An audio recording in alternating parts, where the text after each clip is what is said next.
Great smile. Well, I have to say, this is all thanks to the professional team at Beacon Dental Group right here in Dorchester, Massachusetts. I've got world-class dental care. Beacon Dental Group has expert and caring staff dedicated to providing the most advanced and satisfactory treatment in all aspects of oral health. Their services are designed to meet your needs and give you a perfect smile, too. General checkups, cosmetic surgery, Gemini laser service, and advanced procedures, all in a state-of-the-art facility. Call or visit Beacon Dental Group today, 1026 Blue Hill Avenue, Dorchester, Massachusetts, or call 617-282-2146 for a smile that lights the world.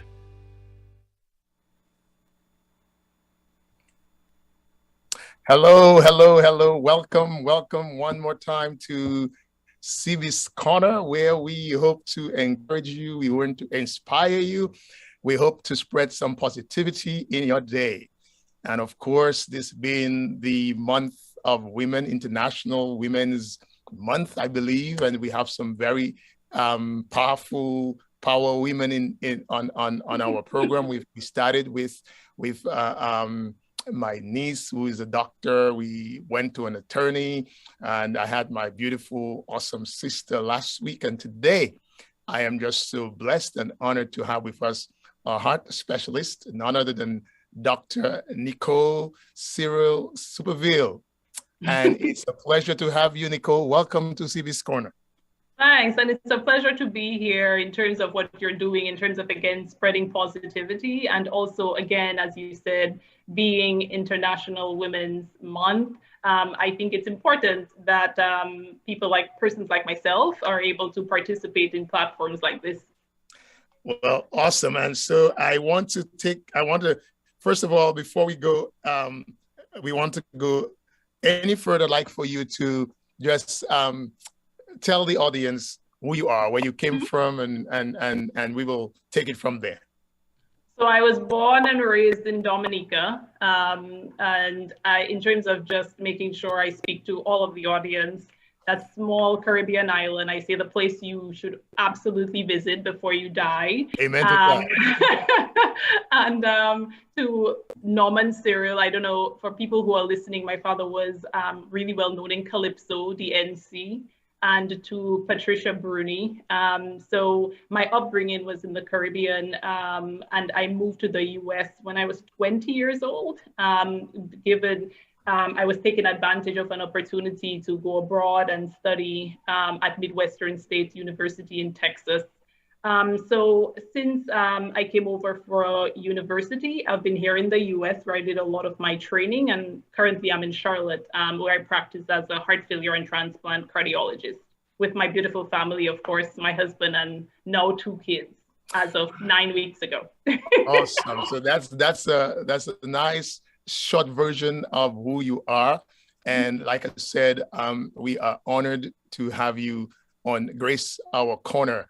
And so, me being from Dominica, I'm very proud of you. And I agree, everybody must have Dominica on their bucket list to visit. You have not visited Dominica, you're missing one of the most pristine, lovely places on earth. All right, so that is it for our contribution to being Dominica's ambassadors, okay? All right, so great. And so what interested you in becoming a cardiologist? Well, first of all, becoming a doctor, and then to specialize in cardiology. Yeah, I will say, maybe for some people, it comes really naturally, what they want to do in life. I think for me, the path was not always straight. Maybe when I look back in terms of my childhood, maybe there were things that hinted that I was going to be a care provider. I remember I had about 6 kittens and 2 cats when I was growing up, and the mother cat died. I didn't name her or anything, but she died, and I would wake up every morning before I went to school, and I would take out my little syringe and feed all of the kittens before I went to school. And maybe that really spoke to the caretaker in me that I did not even realize at the time. When I came up to do my undergrad studies, I love the sciences, but I had no intention of probably setting my sights on med school. I just remember at the time getting some advice, and I think it was Dr. Randy Glean at the time who said, hey, if you're going to specialize in something, try to get a degree in something where when you're done, you can be marketable, you can find a job, as opposed to just sciences like biology or something like that. So I decided to specialize in medical technology, or it's now called clinical laboratory sciences, which allowed me to do a lot of the science prerequisites for med school. But I got to rotate in the hospital. So your first rotation was phlebotomy, and then you worked in the lab in terms of blood bank, in terms of chemistry, testing patients' blood. Basically, the results you would get when you go to the doctor, we were processing that behind the scenes. When you completed your phlebotomy portion in terms of drawing blood, you were allowed to work as a phlebotomist. And that was much better than a campus job, because at the time, a campus job was paying like $5.15 an hour. And here I could make $12 an hour doing phlebotomy. So I decided to take on phlebotomy. Maybe I wasn't the best person at drawing blood, but I was like, hey, it gives me an opportunity to be in the hospital, make more. And so when I started to go to visit the patients, to get blood drawn, I just realized that I did not want to be behind the scenes in the lab, just running that specimen. I really wanted to connect with patients and be in the forefront. And so on my nighttime shift, I decided to study for the MCATs. And, you know, I hate to say luck. I don't believe in luck. I think I always say I'm blessed. Amen to that. Yeah, I did really well on the MCAT. And then I got into Columbia University in New York. So that was really my path to medicine. Again, maybe not something I aspired to from childhood. I remember I always wanted to be a teacher. And then I did 1 year of teaching at Dominica Grammar School, and I was like, I don't know if I'm cut out for this. So all of the teachers out there, because it takes a lot to be a teacher. And so, you know, I went to med school, and the rest is as it unfolds in terms of where I am today. Well, no pun intended, sir, but you definitely seem to have had a heart for people. You had a heart for the animals, which translated into caring. And so absolutely, if you can care for the heart, which is the pump, which is the engine that keeps life, that's an awesome thing. And of course, for the audience, what I hear is your determination. You left Dominica with an intention to get an education. Somebody gave you some advice. You worked, you studied, and that speaks to a lot of us who actually, you know, took that same path. I left to come and study. That's what I'm going to do, and that is what's going to guide me. Of course, many have swayed from what they wanted to do, but the vast majority of people from the Caribbean, especially I know for Dominicans, is that you are focused. And when you're focused and you know what you want to do, you tend to succeed.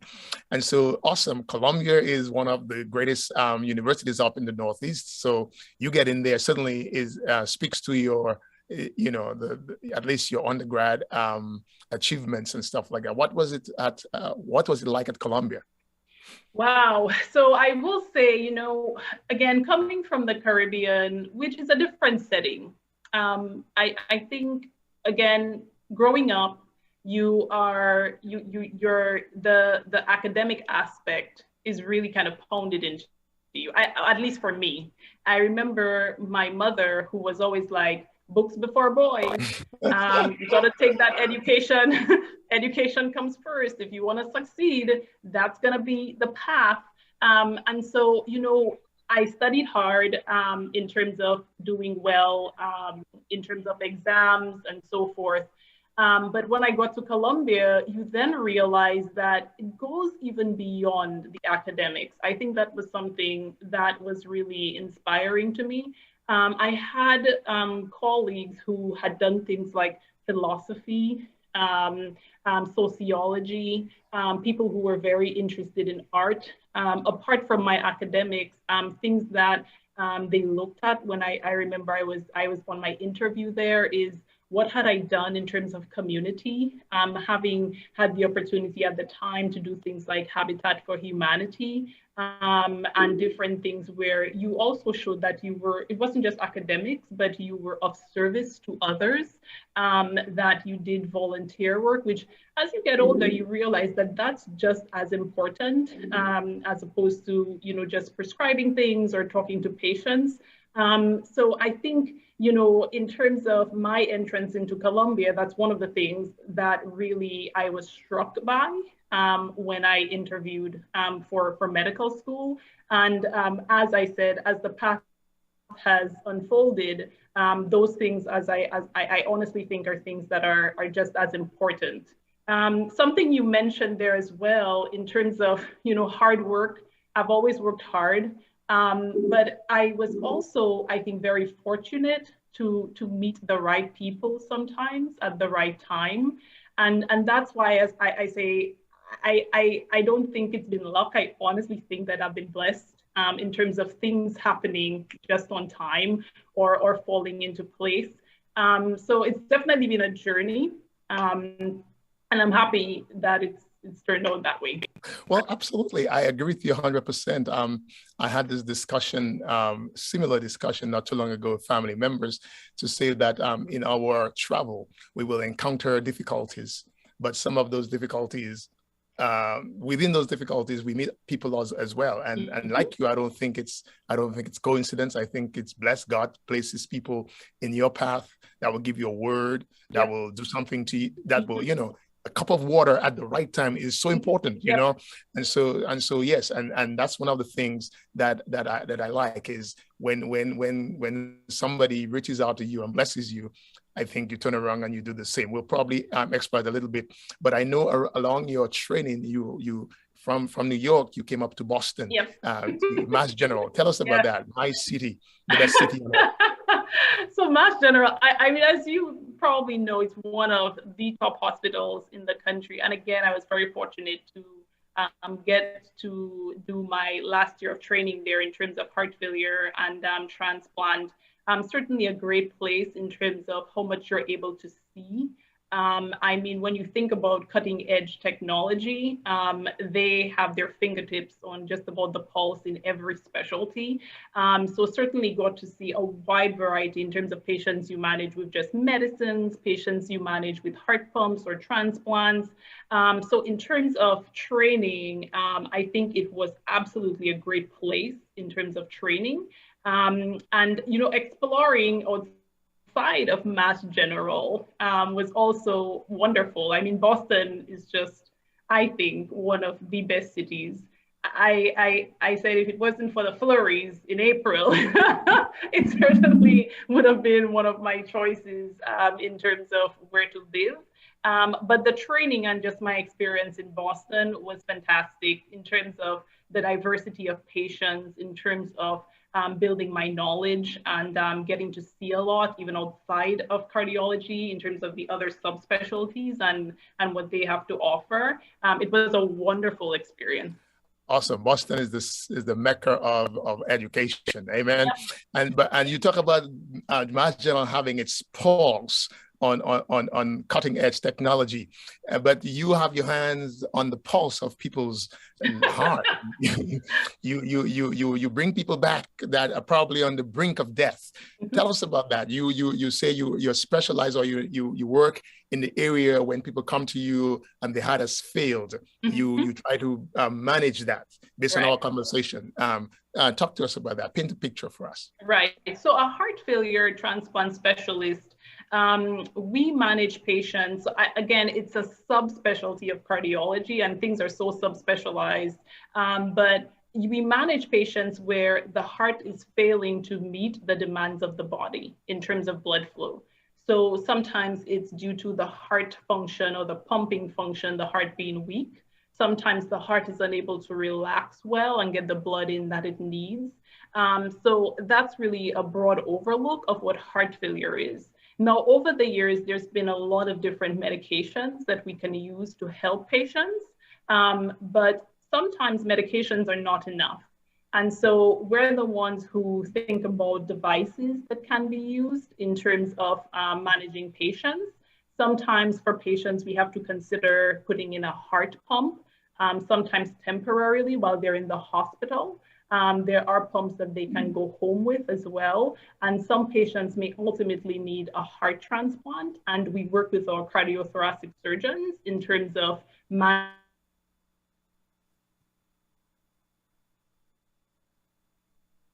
I don't know if you can hear me, but it looks like we are frozen a little bit.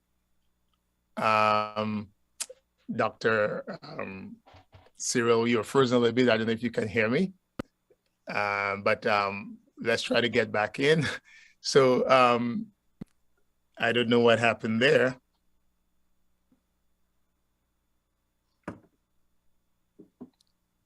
Eddie, are we on?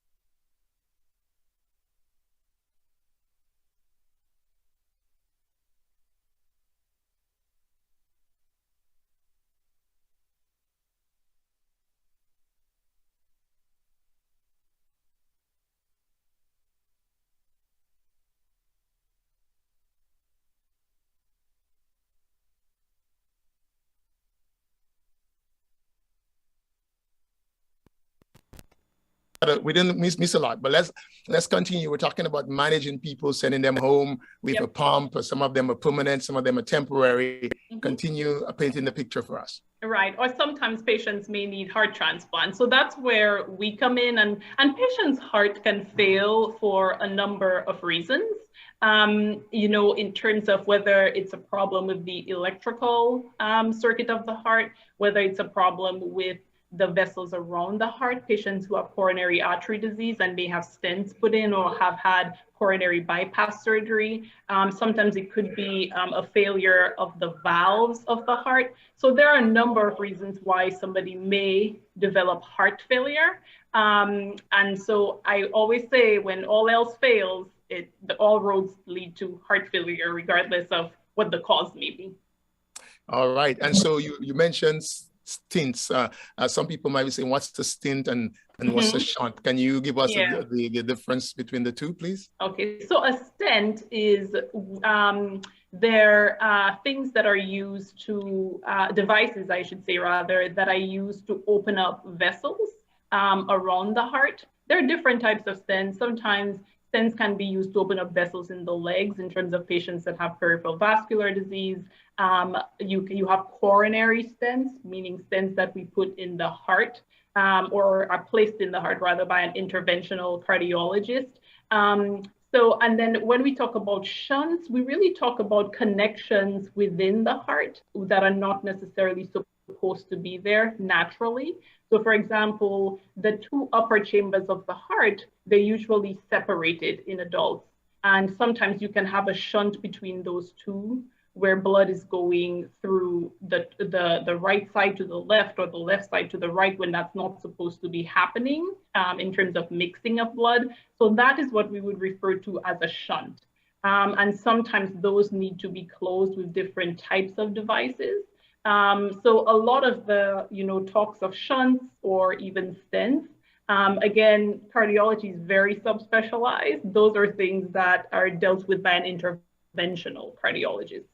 Okay, so that's great, and so that's good to know. I work in the dental world, and I know many times, at least early in early practice, they would say if somebody had a heart murmur, they would be they had to be pre-medicated prior to doing any dental work. They have changed that to some degree, but we know there is a connection between dental hygiene and the heart. Can you Yep. speak to that, please? Oh, definitely. And you're right. I always get those requests in terms of clearance for dental work for some of my patients who need to be on amoxicillin or one of the antibiotics prior to them getting any dental work done. Because you're right, when we brush our teeth, bacteria gets into the bloodstream. Sometimes those bacteria can be very sticky and they get onto the heart valves and may cause infection of the valves itself. So there's definitely been correlation between dental hygiene and dentition and cardiovascular events. I will say in terms of the world of heart failure transplant, any patient that we're considering, for example, for a pump or a transplant, they have to see dental because poor dentition, again, can lead to infection of a heart pump. So sometimes it's more often than not, we have to do dental extractions before the pump is put in. We have to absolutely make sure there's no dental infection, especially after a transplant when patients are going to be on immunosuppression. So it's amazing to think how all of these things are connected, but certainly we work very closely with our dental team. Well, yeah, so that's good news. If you want to keep your heart, you want to take care of your teeth. Yeah. I think I hope my good wife, Dr. Joseph, is listening, so we can probably use that as one of the things we say in our office. You want to keep your heart, brush your teeth. All right. And it's a good thing you bring that up too, because one of the things I feel, and again, it may be population based, is we see a lot of patients who come in and they have medical insurance, but they don't have dental insurance. And that's one of the things that we always try to encourage patients to do when we see them from the get-go. If you're able to get dental insurance, start taking care of your teeth now, because later down the road, that becomes extremely important in terms of when we're thinking about different options. So dental insurance. That is awesome. Thank you so much for saying that. I hope the audience, people are listening. So when we stress taking care of your teeth, it's not just your teeth, but the body is interrelated anyway. Everything, your eye hurts, your finger hurts. So, but definitely that direct correlation between the mouth and the heart is important and needs to be taken care of. Another thing, I don't know if that's your area of specialty, but you probably can speak to that. CPR. Should all of us know some idea of CPR, and what is CPR? I would say it never hurts to have some basic level of training in CPR, which is cardiopulmonary resuscitation, in terms of if somebody has respiratory failure or the lungs, or the heart has stopped for any reason, or we're talking about things that would resuscitate or bring the heart back to life in terms of its pumping function. So I think one, it's encouraged, especially if you're going to be in a setting where there's a lot of people in terms of a work environment. I think it's important to be able to have some level of training, because as you probably noticed too, you see defibrillators very readily accessible in just about every public space, at workspaces, because you can truly save a life if you're able to administer CPR to someone immediately. And when I was training in terms of general cardiology, it was always said, if an adult goes down, you assume the heart. Unlike a pediatric patient, where a lot of times you think about respiratory, because toddlers, for example, are more prone to choking on something. When it comes to adults, somebody goes down, you think of the heart immediately. You go ahead, you try to get a pulse, you look for chest rise and fall to make in terms of breathing. And then there's a protocol that you go down while you're probably calling 911 in terms of trying to administer breaths, probably to start chest compressions while you're trying to see if you can regain a pulse and a heartbeat in a patient that, or a person that goes down. So I think everybody, if they have the opportunity, should be able to get some level of training, because you can certainly save a life.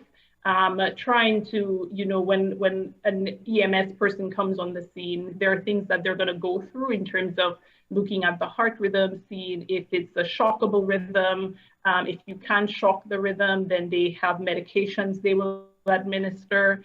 I will tell you, at the end of the day, if you're able to get back a pulse, a lot of the times when these patients get to the hospital, they see someone like myself, in terms of maybe drips that they're on to manage the heart and keep it pumping, or some patients end up on temporary heart pumps in terms of supporting the heart after such an event. Awesome. Great news. I know in part of my training, they were saying you need to know the ABCs, the airways, check the airways, check the breathing and circulation. I want to put out there that this is not a medical program. I am not a doctor. And so if you have any issues and you want to be trained in CPR, you want to probably do that with a specialist, somebody who knows what they're talking about. But really, because we tend to gather in large numbers, at churches, at work. You never know. And just by walking down the road, you might see somebody on the ground who has fallen, and you might be able to save that life. So it is important for us to have some idea of CPR. We have a couple more minutes. I just wanted to ask you a question in regards to the pandemic that we're facing. What is the prevalence you see on people who have had conditions? And I mean, we hear about people that have underlying situations. They're more prone to dying if they receive that COVID vaccine. Just give us a couple minutes we have. Tell us something about that. So definitely, like a lot of the other states and a lot of different hospitals, we were significantly impacted by the pandemic in terms of our cardiology patients. Even in terms of our transplant patients, we actually had some patients who were fairly far out from transplant that succumbed to COVID, and patients who were also on heart pumps.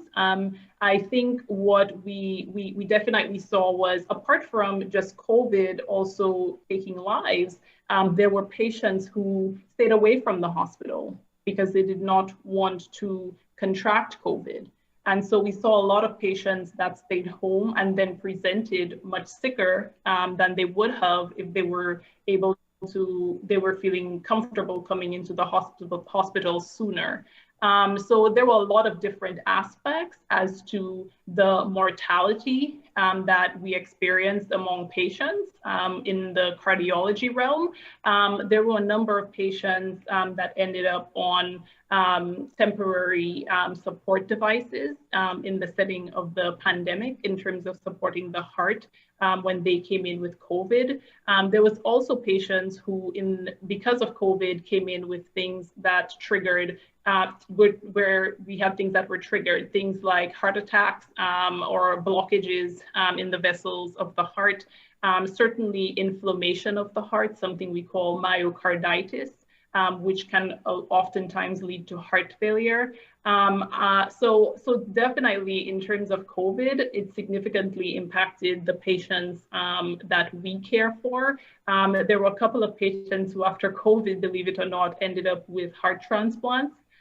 We all felt like, for some reason, if you had some type of disease and you got COVID, it's almost like it magnified it to some degree. So patients who were doing okay with heart failure before getting COVID, it destabilized them in a way where a lot of them kind of dropped off a cliff and needed far more advanced care consideration.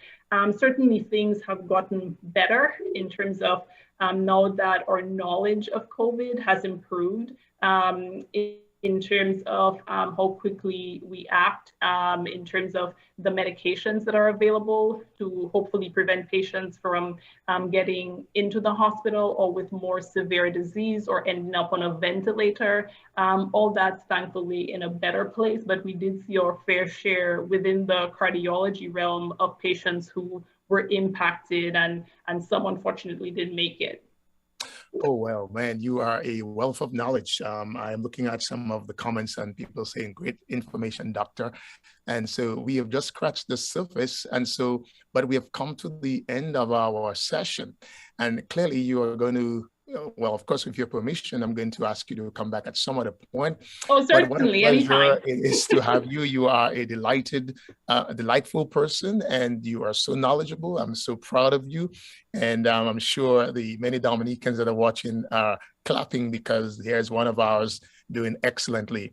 And may God bless you as you continue to do good work. So one final word for you before we go. Just say hello to the audience. And thank you guys for having me. This was really a delightful program. I will be back anytime, and next time hopefully we can even take questions. I'm always happy to share knowledge and spread positivity. So kudos to everybody out there doing their thing, from myself and also my family. My husband's somewhere in the corner taking care of the baby. It takes a village. Absolutely. It was very nice to be on this morning, and I'm happy to be back anytime. Thank you so much. And thank you for your husband for allowing us to steal you away from him and your lovely children. I want to thank NECTN, New England Christian Television Network, for giving us the opportunity. I want to thank my daughter, Dominique, who works behind the scenes, put my flyers together, and all those who helped to put this program together. I want to thank you so much. I want to say, may the Lord bless you in the city. May the Lord bless you in the field. May the Lord bless you when you rise. And may the Lord bless you when you sit down. When the Lord blesses you, bless somebody else. Until next time, This is yours truly saying, peace. Peace. And bye. love. Next time. Bye-bye. Love you. Bye. Well, I have to say, this is all thanks to the professional team at Beacon Dental Group right here in Dorchester, Massachusetts. I've got world-class dental care. Beacon Dental Group has expert and caring staff dedicated to providing the most advanced and satisfactory treatment in all aspects of oral health. Their services are designed to meet your needs and give you a perfect smile, too. General checkups, cosmetic surgery, Gemini laser service, and advanced procedures, all in a state-of-the-art facility. Call or visit Beacon Dental Group today, 1026 Blue Hill Avenue, Dorchester, Massachusetts, or call 617-282-2146 for a smile that lights the world.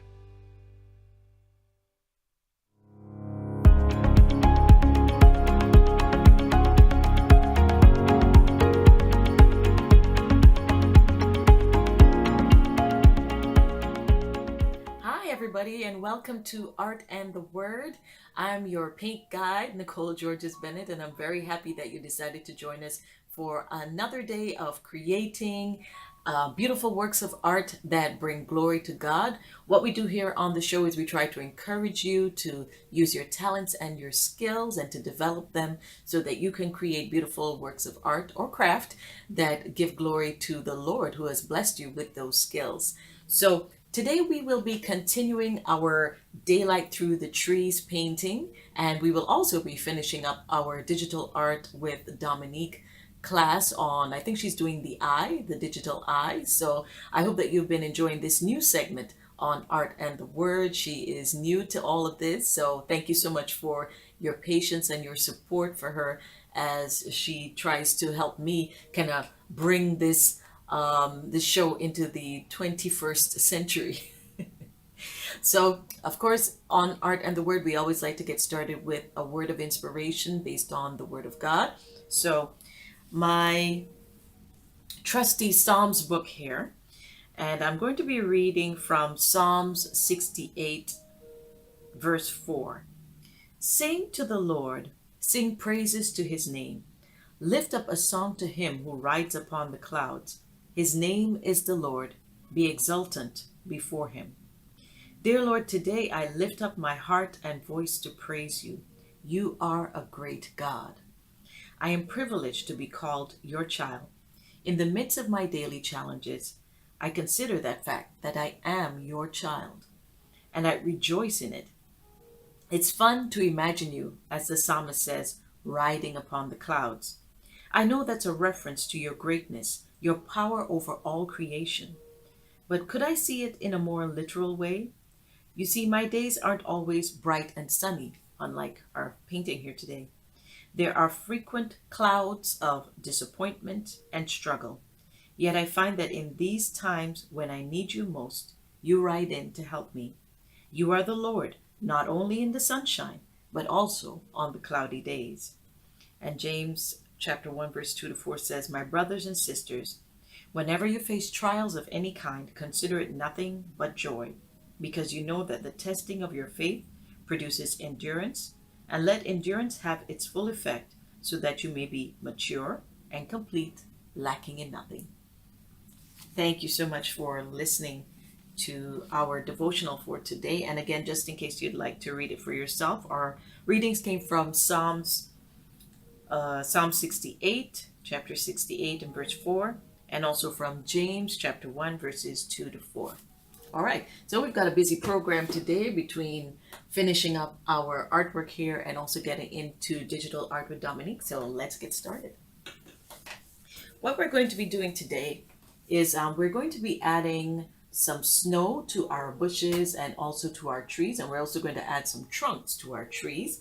And then we will also draw in the shadows, and then finally, I'm hoping we can complete that today, will be our sunlight through the trees.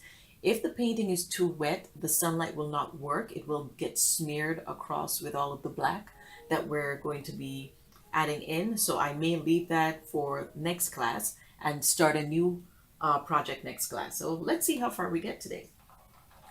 Hope you can hear the music, and I hope you're having a good day today. I hope you're having a good week. But even if it hasn't been, the best week for you, or there've been a lot of challenges or obstacles, I'm hopeful that when you come to this show and you're listening to the word, that it speaks to your heart and it really helps to bring about that peace that passes all understanding.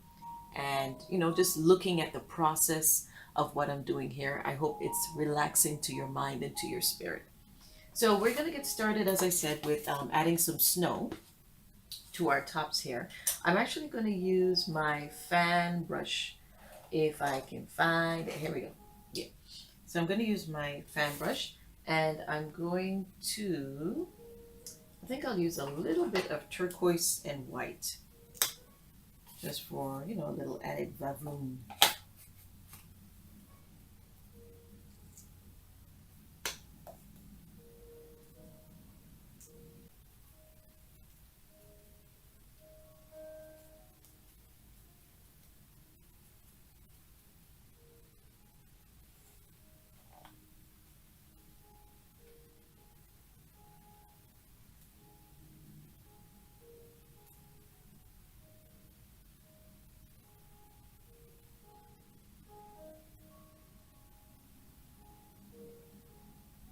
So we want something slightly darker than that.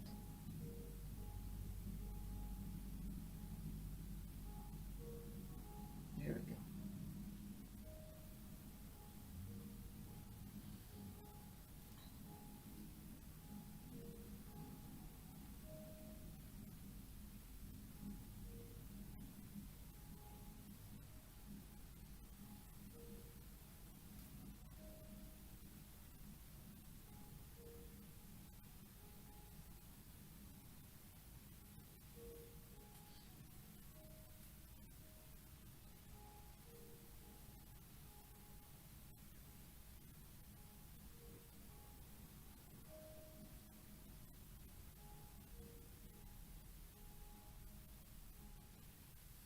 Whatever you do, try not to touch the black, because that will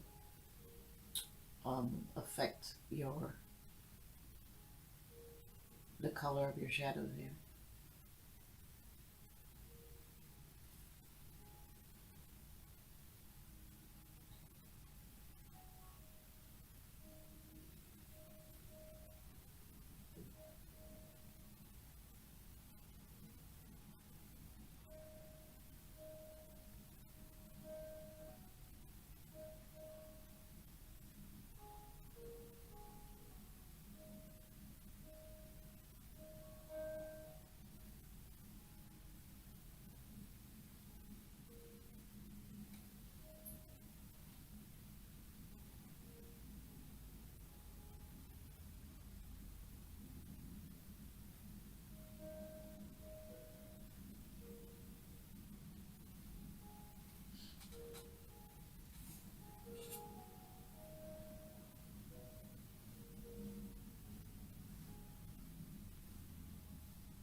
There we go. So now we've got our shadows.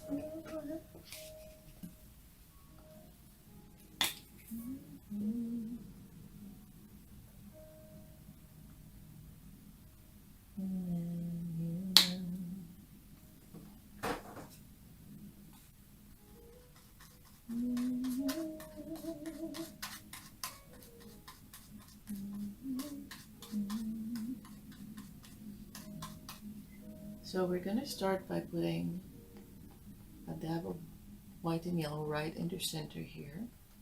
You can select anywhere in your trees, but just keep in mind where your shadows are. I'm just going to put that bright color right there.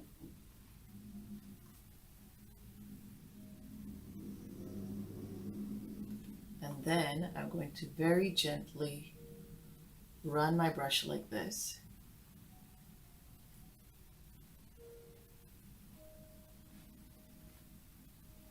The edge of my brush. This should be a much thinner line, but ooh well.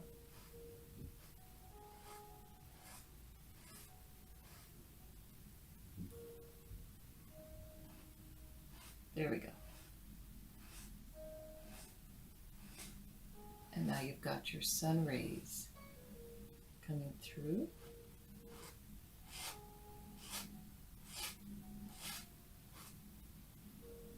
And also up.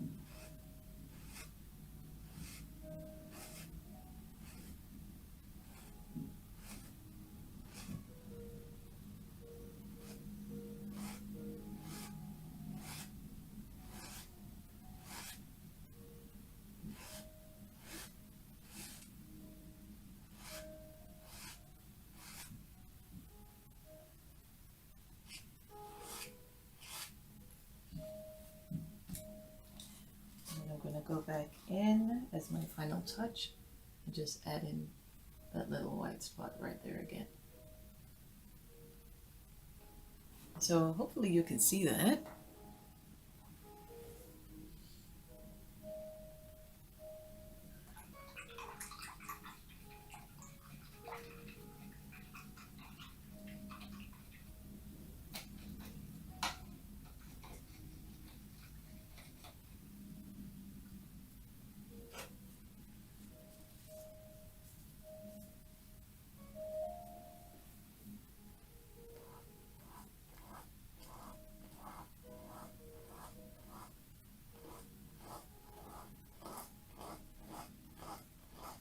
So I'm just peering it back a little bit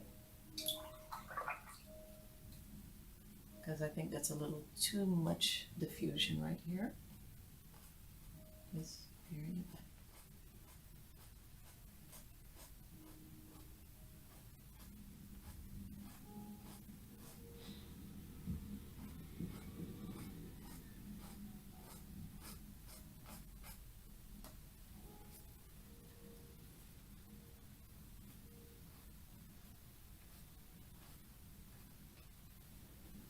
And there we go.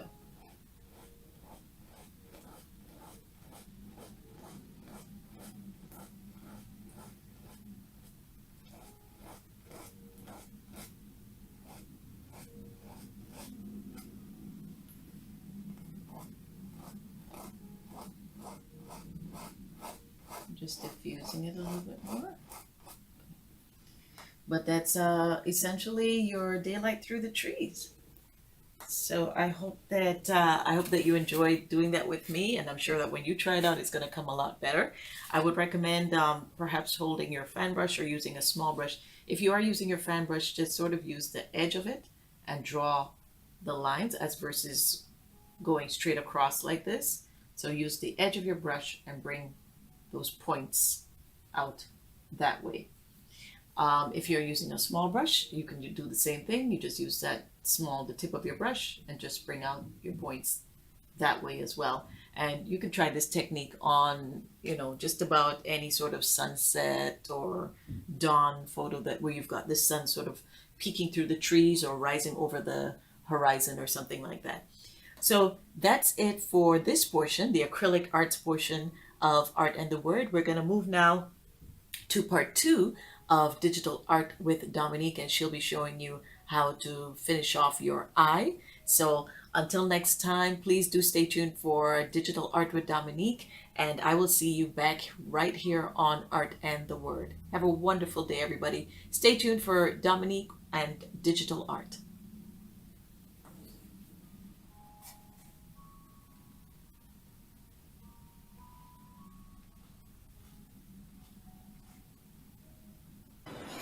Now, since I want to give it a more glossy look, I'm going to make the inner corner and the inner corner of the other side of the eye more dark, so that when we go to the middle part, it will look very, very much glossy.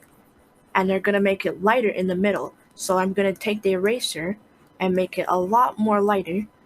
And then you can see later that we're going to put shine there, so that it looks very, very vibrant.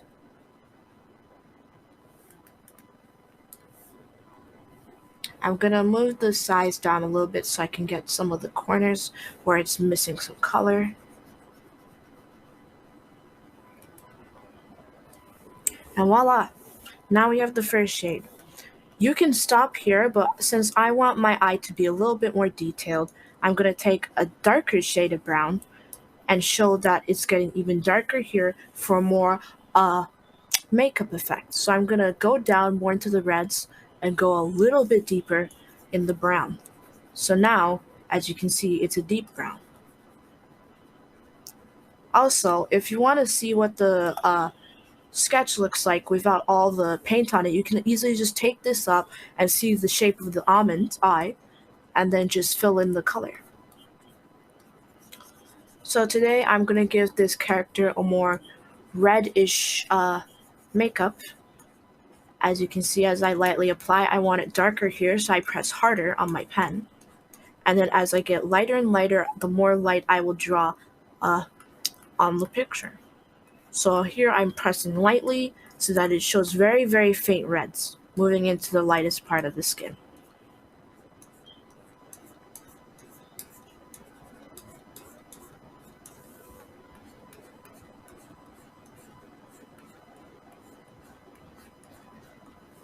Now that I'm done with that, I put it back on and you can see that it's very much lighter. Now this is the tricky part.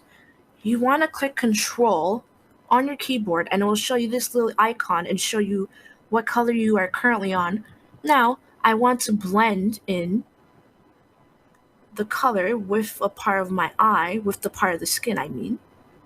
So I'm going to move slightly into the red but still in the brown, so that when I click on it, it's a mixture of both. And as you can see, now it's blending.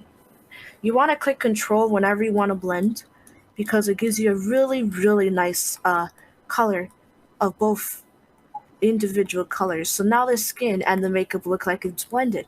If I take off the sketch, you can see, very much blended. Now this is a further step. You'll go and take the already blended color and then move slightly more into the skin and get an even more blended color, so that by the time you're finished, it looks like there's really is makeup on the eye and that's very much blended in. I also want to do this with the color that we blended before, and the darkest color, move a little bit forward, and now it is perfectly blended. You put the color block on and voila! Since we're going to be doing details on the inside of the eye, I'm going to make a new layer. And I'm going to take just a little bit of a gray, as you can see. And I'm going to just make a shadow inside the eye now. Don't worry about this because we'll cover it over with color.